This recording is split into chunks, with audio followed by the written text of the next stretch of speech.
Assalamualaikum warahmatullahi wabarakatuh. Kami dari kelompok 2 akan mempresentasikan tentang perkembangan ilmu dan logika mata kuliah Filsafat Ilmu dan Logika. Sebelumnya, kami akan perkenalkan diri. Saya sendiri Teresia Mutiara Prasanti dengan NIM 1908 sebagai moderator. Perkenalkan, nama saya Sri Ainun Citra Putri Pertiwi. Perkenalkan, nama saya Fauzun Ramadan dengan NIM 198-112. Saya Reza Alvira Diudanti. Saya Salsa Skarmustika. Saya Sofia Crescencia Waidori Lama. Perkenalkan, nama saya Lintang Sri Alsanti. Dan saya Adistia Nurwahyuni. Selanjutnya, saya akan menjelaskan tentang perkembangan filsafat ilmu. Filsafat ilmu sebagai bagian integral dari filsafat secara keseluruhan, perkembangannya tidak bisa dilepaskan dari sejarah perkembangan filsafat itu sendiri. Menurut Lincoln Kuba, terdapat 3 babakan perkembangan paradigma dalam filsafat ilmu di Barat, yaitu era prapositivisme, era positivisme, dan era pasca-modernisme. Era prapositivisme adalah era paling panjang dalam sejarah ilmu filsafat, yang mencapai rentan waktu lebih dari 2000 tahun. Materi selanjutnya akan dipresentasikan teman saya Adis. Untuk waktu dan tempat saya persilahkan. Oke, saya akan mempresentasikan materi selanjutnya yaitu 4 fase dalam filsafat ilmu. Yang pertama itu filsafat ilmu zaman kuno dimulai sejak munculnya filsafat sampai dengan munculnya Renaissance. Lalu yang kedua, filsafat ilmu sejak munculnya Renaissance sampai dengan era positivisme. Lalu yang ketiga, filsafat ilmu zaman modern sejak era positivisme sampai akhir abad ke-19. Yang terakhir, filsafat ilmu era kontemporer yang merupakan perkembangan mutakhir filsafat ilmu sejak abad ke-20 sampai dengan sekarang. Nah, jadi ada 4 fase dalam filsafat ilmu, yaitu zaman kuno, terus Renaissance, terus zaman modern, dan yang terakhir era kontemporer. Dan sekarang saya akan membahas filsafat ilmu zaman kuno. Filsafat ini dipandang sebagai induk ilmu pengetahuan yang telah dikenal manusia pada masa Yunani kuno, di mana itu suatu tempat perantauan Yunani yang menjadi tempat asal mula munculnya filsafat, ditandai dengan munculnya pemikir-pemikir atau filosof besar seperti Thales, Anaximandros, dan Anaximenes. Pemikiran filsafat yang memiliki ciri-ciri dan metode tersendiri ini berkembang pesat pada masa selanjutnya. Pada tahap ini, bangsa Yunani mulai berpikir sedalam-dalamnya tentang berbagai fenomena alam yang begitu beragam, meninggalkan mitos-mitos untuk kemudian terus meneliti berdasarkan reasoning power. Pada zaman Yunani kuno, filsafat dan ilmu merupakan suatu hal yang tidak dapat terpisahkan. Keduanya termasuk dalam pengertian episteme yang sepadan dengan kata filosofia. Pemikiran tentang episteme ini oleh Aristoteles diartikan sebagai an organized body of rational knowledge with its proper object. Jadi, filsafat ilmu tergolong sebagai pengetahuan yang rasional. Dalam pemikiran Aristoteles, pengetahuan rasional dapat dibedakan menjadi 3 bagian. Yang pertama itu praktik atau pengetahuan praktis, yang kedua poetik atau pengetahuan produktif, lalu yang ketiga teoretik, yaitu pengetahuan teoretis. Pemikiran dan pandangan Aristoteles tersebut memberikan gambaran kepada kita bahwa nampaknya ilmu pengetahuan pada masa itu harus didasarkan pada pengertian dan akibatnya hanya dapat dilaksanakan bagi aspek-aspek realitas yang terjangkau pikiran.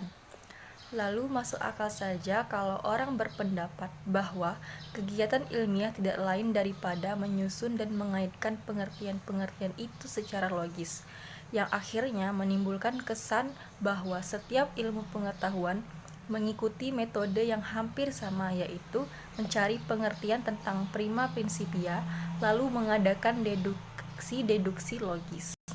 Aristoteles sebagai peletak dasar filsafat ilmu. Pemikiran-pemikiran Aristoteles membuat generasi-generasi selanjutnya memandang bahwa Aristoteleslah sebagai peletak dasar filsafat ilmu. Lalu filsafat logika Aristoteles diterima di Eropa sebagai otoritas yang besar. Selama ribuan tahun sampai dengan akhir abad pertengahan, filsafat logika Aristoteles diterima di Eropa sebagai otoritas yang besar. Para pemikir waktu itu menganggap bahwa pemikiran deduktif, logika formal atau silogistik, dan wahyu sebagai sumber pengetahuan.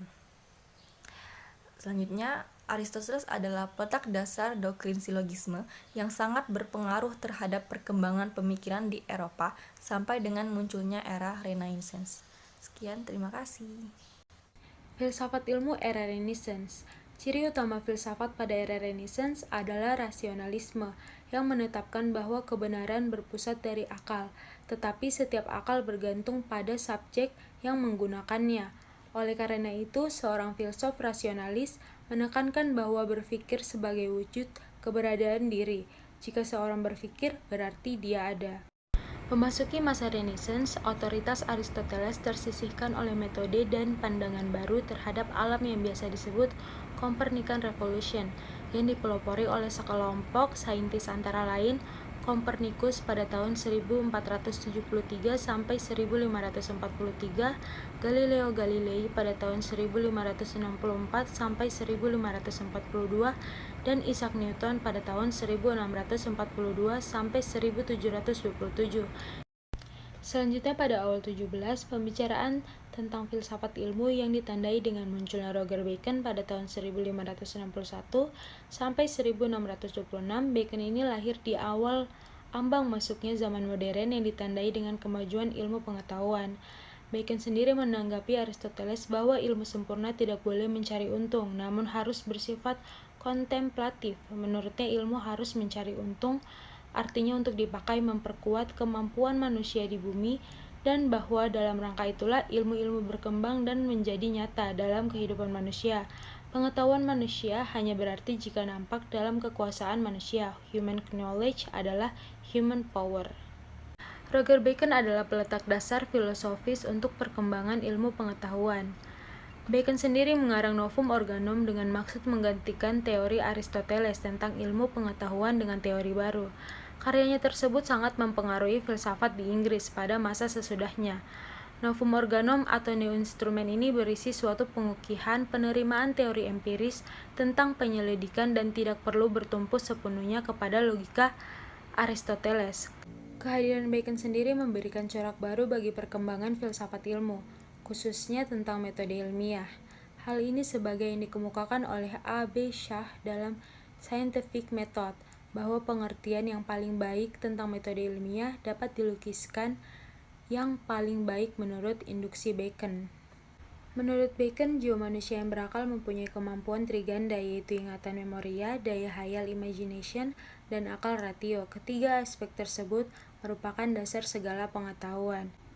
Dan sebagai pelopor perkembangan filsafat ilmu pengetahuan, Roger Bacon juga menguraikan tentang logika. Bacon menyusun logika meliputi 4 macam keterampilan, yaitu bidang penemuan, bidang perumusan kesimpulan secara tepat, bidang mempertemukan apa yang sudah dimengerti, dan bidang pengajaran. Di sini nampak bahwa di tengah kancah perkembangan ilmu yang larut dengan pengaruh Aristoteles, kehadiran Bacon berusaha untuk mengubah opini umum tentang sigolanisme yang telah ditawarkan Aristoteles sebelumnya. Baiklah, saya akan melanjutkan presentasi yang dibawakan oleh Mbak Ainun. Oke, kita lanjut ke materinya. Bacon mengatakan bahwa logika yang digunakan sejak zaman Aristoteles hingga sekarang lebih merugikan daripada menguntungkan. Silogisme terdiri atas proposisi-proposisi. Proposisi terdiri atas kata-kata dan kata-kata adalah simbol pengertian. Dalam perkembangan selanjutnya muncul John Locke 1632 sampai 1714, David Hume 1711 sampai 1776, dan Immanuel Kant 1724 sampai 1804. Ketiga filosof ini memberi pengaruh cukup besar terhadap perkembangan filsafat ilmu selanjutnya. Locke berpendapat bahwa pengetahuan hanya berasal dari indera yang dibantu oleh pemikiran, ingatan, perasaan indrawi, diatur menjadi bermacam-macam pengetahuan.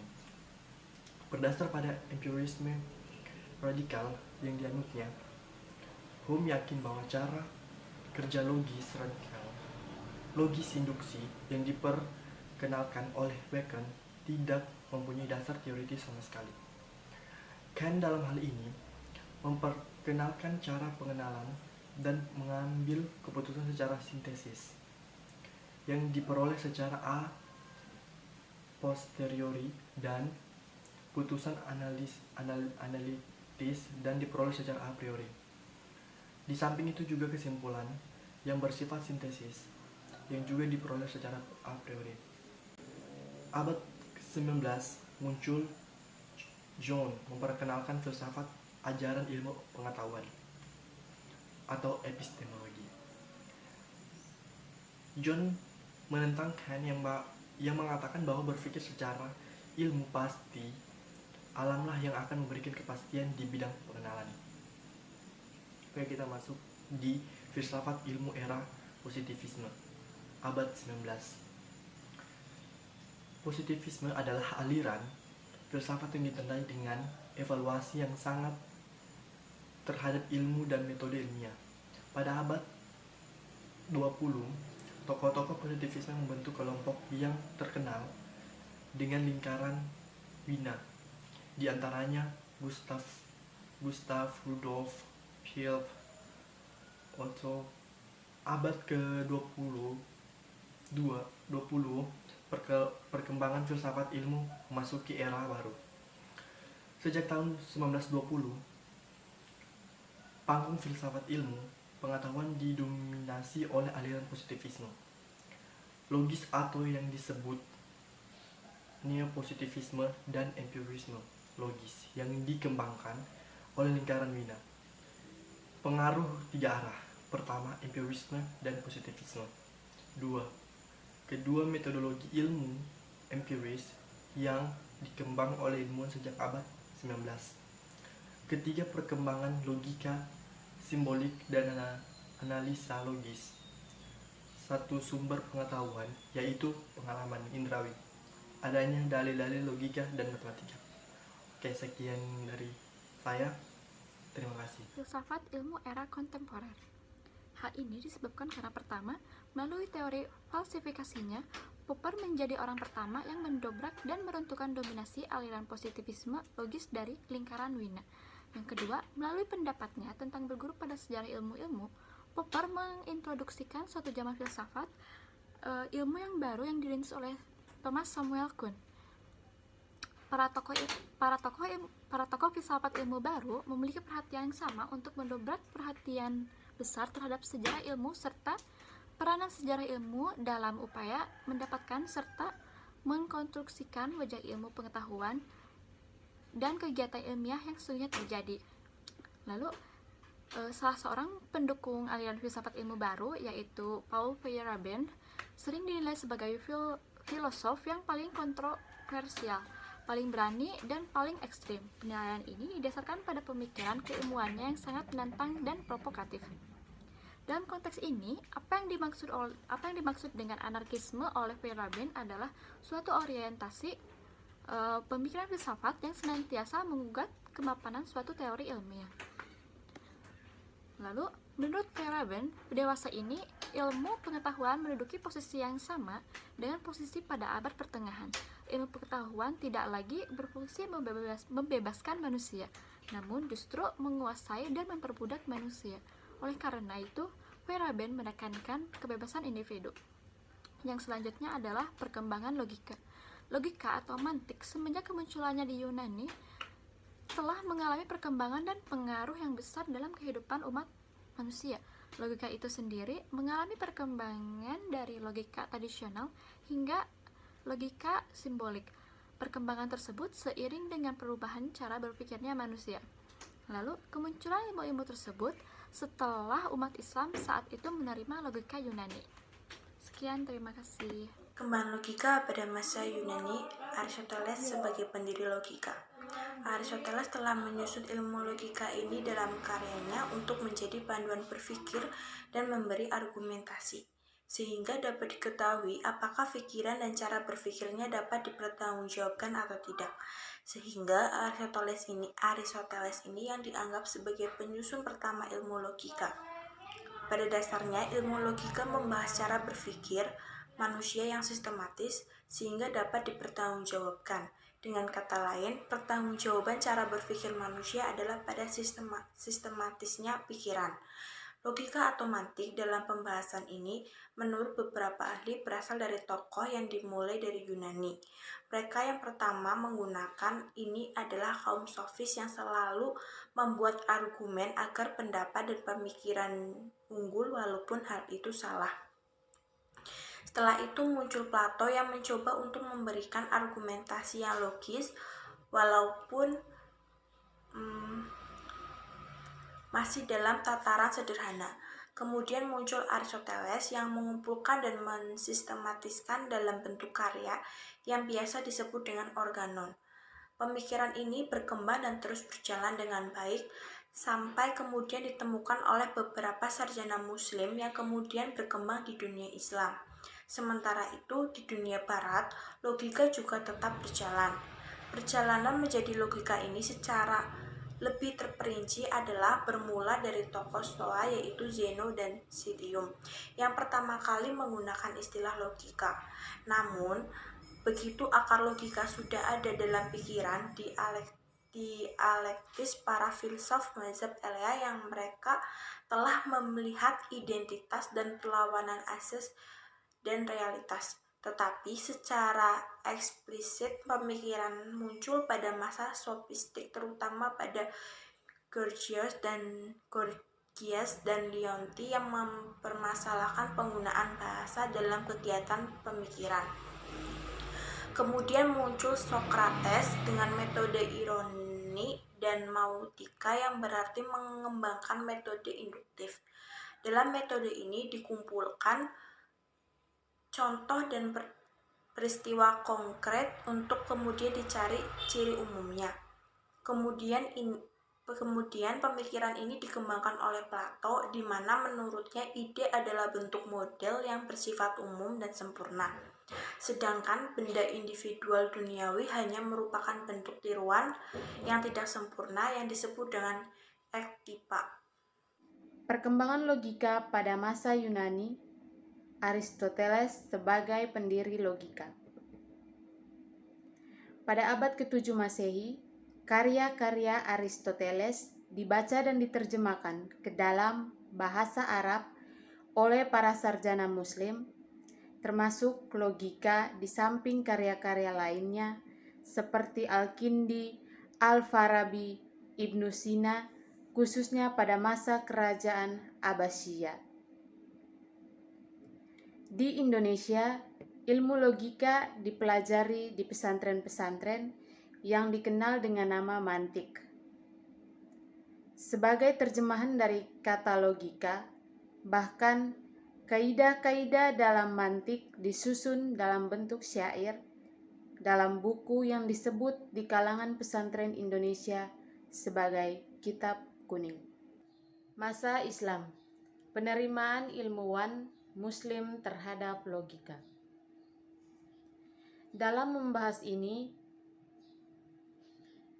akan dijelaskan dari sebagian para filosof saja. Hal ini dimaksudkan untuk menunjukkan sebagai contoh besarnya perhatian para filosof terhadap logika. Khusus mengenai logika Al-Farabi membagi menjadi 8. Yang pertama kategoris, kedua ibarah, ketiga kias, keempat posterior analitik, 5 topiks, 6 safsati, 7 retorik, dan 8 poetik. Bagi Al-Farabi, logika adalah pengetahuan sejauh ditunjukkan oleh lafal-lafal dan berhubungan dengan lafal-lafal sejauh menunjukkan pengetahuan-pengetahuan. Pada sisi lain ini, ia menyebutkan bahwa logika adalah pemikiran-pemikiran sebagaimana yang dinyatakan dalam lafal-lafal dan sebagaimana yang dikaitkan dengan hal-hal. Logika tidak berhubungan dengan hal-hal sebagaimana adanya atau dengan pengetahuan yang ada dalam pikiran itu. Akan tetapi, logika berhubungan dengan keadaan mental dan pengetahuan tak terduga yang datang kemudian sebagaimana dinyatakan oleh subjek atau predikat, universalitas dan partikularitas, predikasi dan esensialitas, aksidentalitas predikasi. Logika juga tidak berhubungan dengan lafal kebahasaan pada dirinya. Namun, logika hanya berhubungan dengan lafal sejauh lafal itu umum bagi setiap bahasa. Logika berkaitan dengan penerbitan dan penyusunan pengetahuan dalam pikiran yang dinyatakan dalam lafal. Di sini saya akan mempresentasikan masa modern logika sebagai metode berpikir ilmiah. Logika Aristoteles, selain mengalami perkembangan yang murni, juga dilanjutkan oleh sementara pemikir, tetapi dengan tekanan-tekanan yang berbeda. Thomas Hobbes pada tahun 1588 sampai 1679 Masehi dalam karyanya Leviathan pada tahun 1651 Masehi dan John Locke pada tahun 1632 sampai 1704 Masehi yang bernama Easy Cornering Human Understanding pada tahun 1690. Meskipun mengikuti tradisi Aristoteles, tetapi doktrin-doktrinnya masih dikuasai paham nominalisme. Pemikiran dipandang sebagai proses manipulasi tanda-tanda verbal dan mirip operasi-operasi dalam matematika. Kedua tokoh ini memberikan suatu interpretasi tentang kedudukan bahasa di dalam pengalaman. Logika Aristoteles yang rancangan utamanya bersifat deduktif, silogistis, dan menunjukkan adanya tanda-tanda induktif, berhadapan dengan dua bentuk metode pikiran lainnya, yakni logika fisika induktif murni sebagai terpapar dalam karya Francis Bacon Novum Organum di London pada tahun 1620, serta logika matematika deduktif murni sebagaimana terurai di dalam karya René Descartes, Discours de la méthode pada tahun 1637. Metode induktif untuk menemukan kebenaran yang direncanakan oleh Francis Bacon didasarkan pada pengamatan empiris, analisis data yang diamati, penyimpulan yang terwujud dalam hipotesis atau kesimpulan sementara, dan verifikasi hipotesis lewat pengamatan dan eksperimen lebih lanjut. Penghalang dari metode ini adalah prakonsepsi dan prasangka. Pada abad ke-20, ditandai dengan terbitnya Principia Mathematica yang merupakan karya bersama Whitehead dan Bertrand Russell. Karya ini membuktikan bahwa matematika murni berasal dari logika. Sementara itu, Ludwig Wittgenstein mengadakan pembaruan teknis pada teori logika, khususnya mengenai tautologi dan probabilitas. Masalah yang ia tangani adalah ketentuan-ketentuan apakah yang harus dipenuhi oleh setiap sistem simbol sebagai representasi fakta. Dengan seksama, ia berusaha membedakan antara Aussagen atau mengatakan dan Zeigen atau menunjukkan. Banyak hal hanya dapat ditunjukkan lewat simbol. Terima kasih. Itulah tadi materi yang telah disampaikan oleh kelompok 2. Apabila ada salah dalam perkataan dan perbuatan, saya sebagai moderator dan perwakilan dari teman-teman saya mengucapkan permintaan maafan sedalam-dalamnya. Untuk perhatiannya saya ucapkan terima kasih. Assalamualaikum warahmatullahi wabarakatuh. Shalom, Om Swastiastu, Namo Buddhaya.